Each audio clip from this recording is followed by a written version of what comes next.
At exactly 4:23 a.m. Zurich time, something unthinkable destroyed the foundation of global banking. Switzerland just lost everything. Ladies and gentlemen, Asian guy here, and what I'm about to reveal will fundamentally shatter your understanding of financial security, banking confidentiality, and the institutions that wealthy individuals trusted with trillions of dollars for centuries.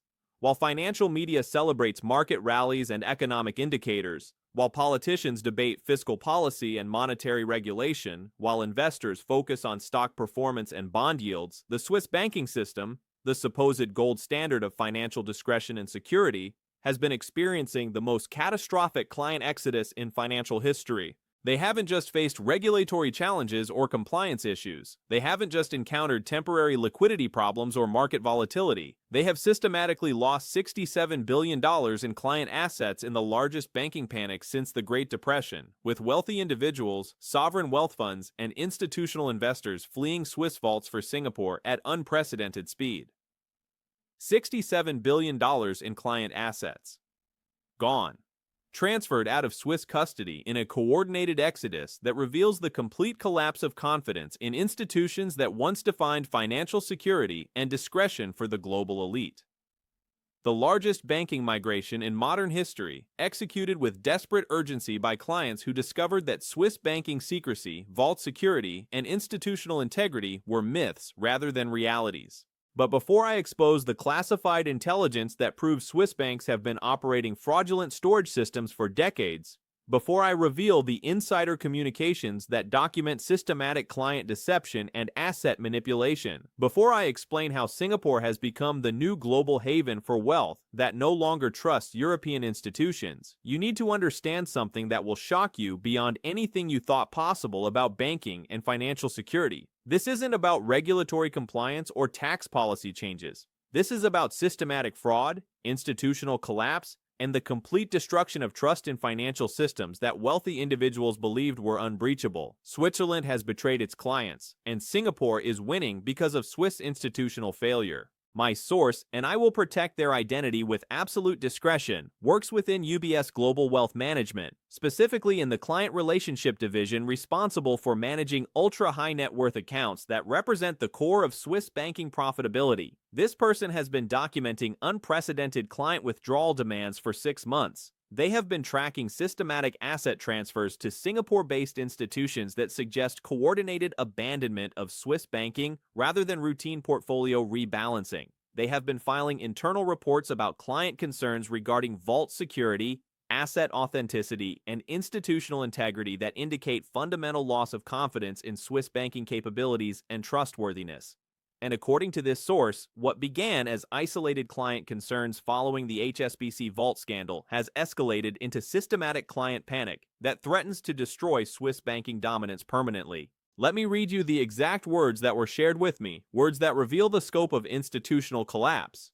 The clients aren't just moving money, they're fleeing. Ultra-high net worth individuals who trusted Swiss banks for generations are demanding immediate asset transfers to Singapore because they no longer believe Swiss vaults contain what certificates claim they hold. We're witnessing complete institutional confidence collapse that threatens every major Swiss bank simultaneously. This changes everything we thought we understood about banking security, institutional trust, and financial system stability. Switzerland, the supposed fortress of financial discretion and security, has been revealed as fundamentally compromised by systematic fraud and institutional incompetence that makes client assets vulnerable to manipulation, theft, and loss. But the exodus began with revelations that extended far beyond the HSBC vault scandal that initially triggered client concerns about precious metals storage integrity. The crisis that shocked my source began in November when UBS received the first wave of verification demands from clients who wanted independent audits of their stored assets following reports about empty vaults at major London storage facilities. Initially, Swiss banks assumed they could satisfy client concerns through routine verification procedures that had maintained confidence for decades. Standard vault tours, certificate presentations, and audit reports that demonstrated Swiss institutional superiority over compromised London facilities. But when independent auditors began systematic verification of Swiss vault contents, they discovered discrepancies that revealed fraud extending throughout the Swiss banking system. Client gold stored at Credit Suisse facilities contained bars with serial numbers that matched bars supposedly stored at UBS facilities for different clients. The same gold bars were apparently owned by multiple clients simultaneously through overlapping storage certificates. Silver allocations at Swiss private banks exceeded the physical inventory available in Swiss vaults by margins that indicated systematic over-allocation of non-existent metal to clients who paid substantial storage fees for assets that existed only on paper. Precious stones and jewelry stored in Swiss safety deposit boxes had been replaced with replicas, while original items disappeared through unknown transactions that violated every principle of Swiss banking discretion and security. The verification audits revealed that Swiss banks had been operating fractional reserve systems for physical asset storage while charging clients full storage fees for complete asset security that never existed. But the fraud extended beyond precious metals and jewelry to every category of physical asset that wealthy clients trusted to Swiss institutional security.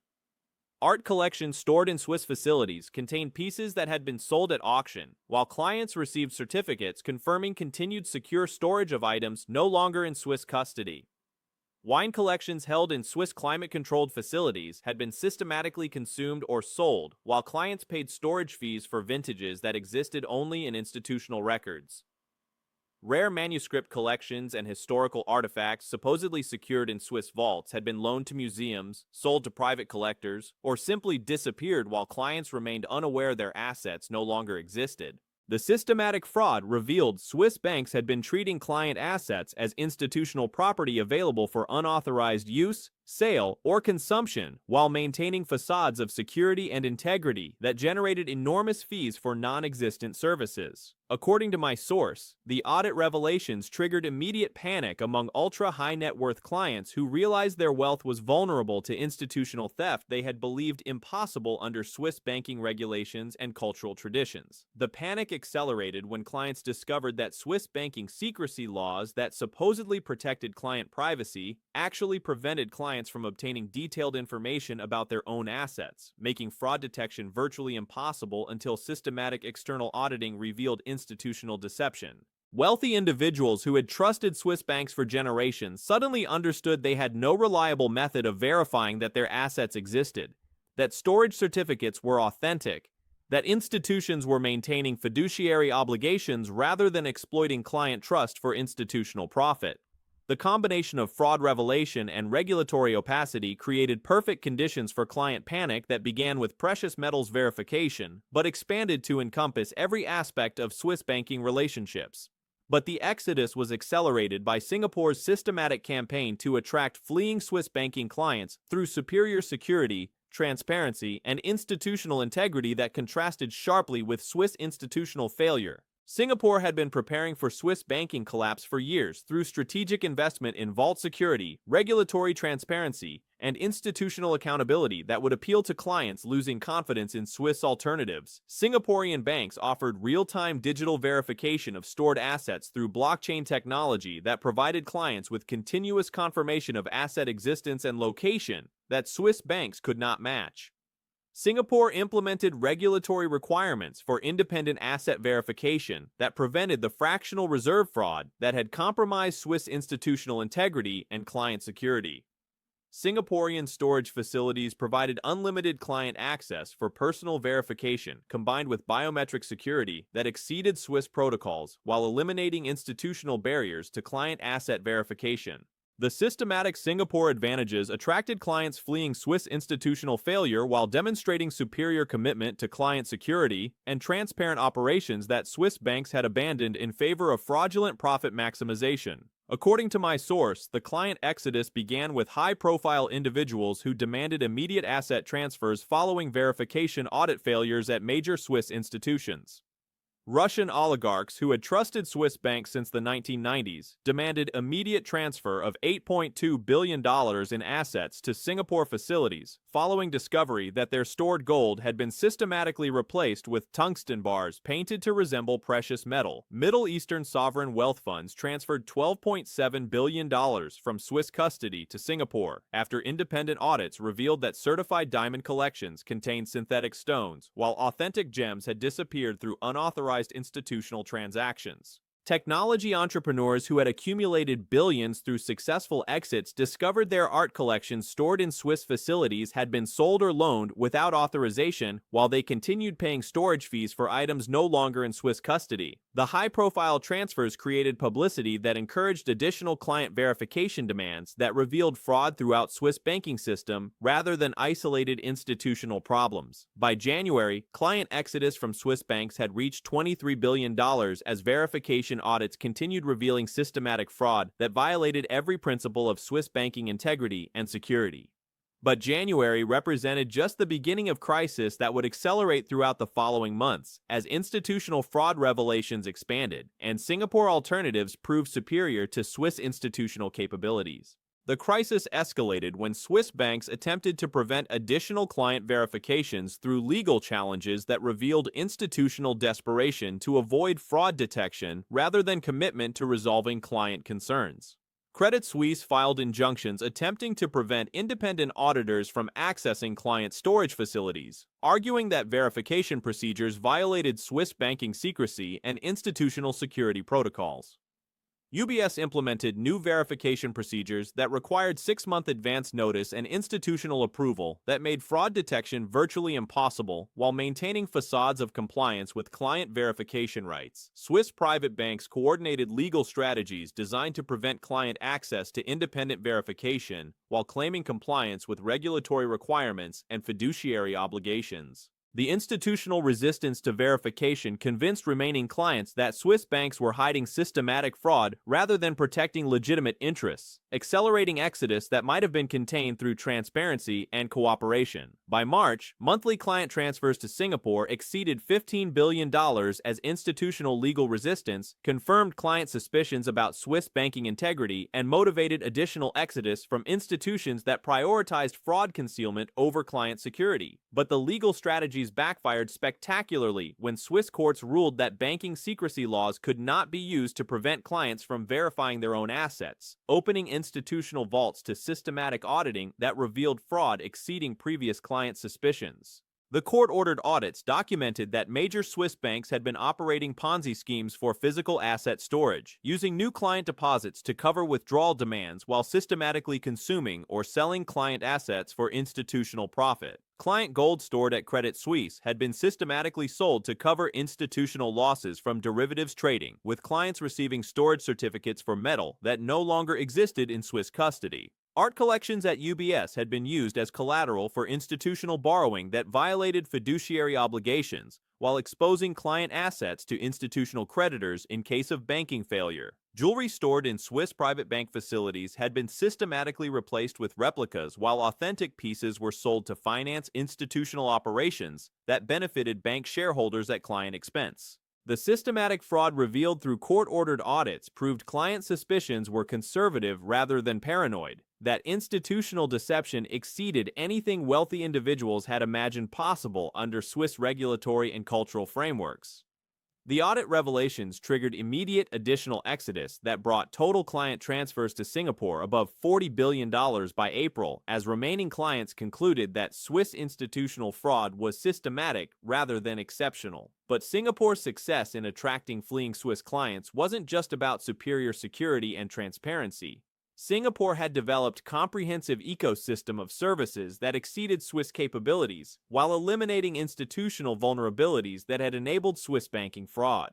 Singapore offered integrated digital platforms that provided clients with real-time asset monitoring, verification, and transaction capabilities that Swiss banks could not match due to institutional resistance to transparency that would reveal fraudulent practices. Singaporean regulatory frameworks required institutional accountability and client access that prevented fraud, while Swiss regulations enabled institutional deception through secrecy provisions that prioritized bank interests over client security. Singapore provided political stability and regulatory consistency that contrasted sharply with Swiss institutional chaos and legal uncertainty that threatened client assets through unpredictable regulatory changes and institutional failures. The comprehensive Singapore advantages attracted not just individual clients fleeing Swiss fraud, but entire institutional relationships that included family offices, sovereign wealth funds, and private banking operations that relocated completely rather than maintaining Swiss exposure. According to my source, the institutional relocations represented permanent structural changes rather than temporary client preferences, suggesting Swiss banking would never recover market position and institutional trust destroyed through systematic fraud and regulatory failure. By June, cumulative client transfers to Singapore had reached $53 billion while Swiss banks faced additional audit demands that continued revealing fraud throughout institutional systems rather than isolated problems correctable through compliance improvements. The crisis accelerated when international media coverage of Swiss banking fraud attracted regulatory attention from European authorities who began investigating institutional practices that violated international banking standards and client protection requirements. Swiss banking fraud investigations revealed systematic violations of anti-money laundering protocols, client asset protection requirements, and institutional fiduciary obligations that exceeded national regulatory jurisdiction and required international coordination. European banking authorities coordinated with Singapore regulators to ensure smooth client asset transfers, while investigating Swiss institutional practices that threatened international financial system stability and client security. The international regulatory coordination legitimized client exodus while providing official confirmation that Swiss institutional practices violated international standards and justified client concerns about asset security and institutional integrity. International regulatory support for client transfers eliminated remaining barriers to Singapore migration, while confirming that Swiss banking fraud represented systematic institutional failure rather than isolated compliance problems. But the most damaging revelation came when forensic audits revealed that Swiss banking fraud had been coordinated with money laundering operations that used client assets for criminal financing, while exposing legitimate clients to legal liability and asset forfeiture. Client gold stored in Swiss facilities had been used to launder proceeds from international criminal operations, potentially exposing legitimate clients to asset seizure and criminal prosecution, despite their ignorance of institutional criminal activities. Swiss banks had accepted deposits from sanctioned entities while using client storage facilities to hide criminal assets, violating international sanctions and exposing client assets to government seizure and legal complications. Institutional coordination with criminal operations revealed Swiss banks prioritized criminal profit over client security and legal compliance, destroying remaining client confidence and justifying immediate asset evacuation. The criminal revelations triggered final wave of client exodus that brought total transfers to Singapore above $67 billion by August, while Swiss authorities began criminal investigations of institutional practices that threatened international financial system integrity. According to my source, the $67 billion exodus represents permanent structural shift rather than temporary crisis, with client relationships relocated to Singapore institutions that provide superior security, transparency, and regulatory compliance compared to Swiss alternatives. Swiss banks face impossible challenges in rebuilding client confidence after systematic fraud revelations, criminal coordination exposure, and institutional resistance to transparency that proved client security was subordinated to institutional profit and criminal accommodation. Singapore has established permanent advantages in client security, regulatory transparency, and institutional accountability that Swiss banks cannot match without fundamental restructuring that would eliminate fraudulent practices but also destroy institutional profitability models based on client deception and asset manipulation. The Swiss banking system that dominated global private banking for centuries has been permanently compromised through institutional choices that prioritized fraud over fiduciary obligations, criminal accommodation over client security, regulatory opacity over transparency that clients require for asset protection. My source provided final intelligence about timeline expectations for complete Swiss banking system restructuring or institutional collapse, as remaining clients continue exodus and regulatory investigations reveal additional fraud that destroys institutional credibility permanently. Within 12 months, Swiss banks will either implement complete transparency and accountability measures that eliminate fraudulent practices but destroy traditional business models, or face systematic client exodus that reduces Swiss banking to domestic retail operations rather than international private banking leadership.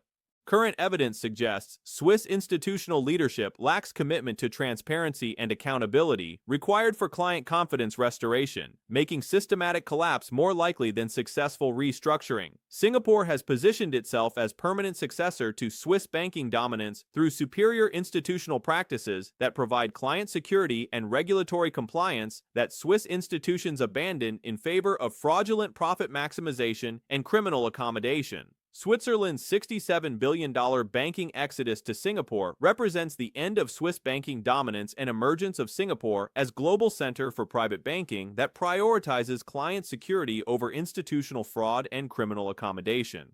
The systematic client flight was triggered by audit revelations of institutional fraud that exceeded client imagination, regulatory investigations that confirmed international compliance violations, and Singapore alternatives that provided superior security and transparency.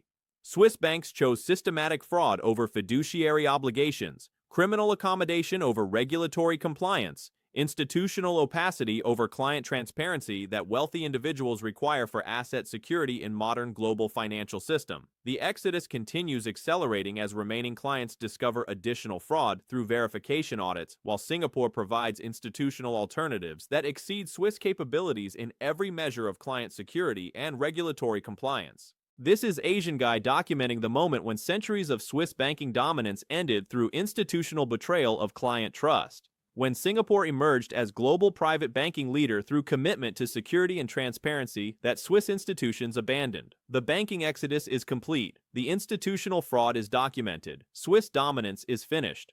And somewhere in Zurich, empty vaults serve as monuments to the day Swiss banks chose criminal profit over client security, institutional deception over fiduciary obligations, regulatory opacity over transparency that wealthy clients require for asset protection. $67 billion transferred. Swiss reputation destroyed. Singapore ascendant. The clients have spoken. Switzerland has been abandoned. The Singapore century begins now.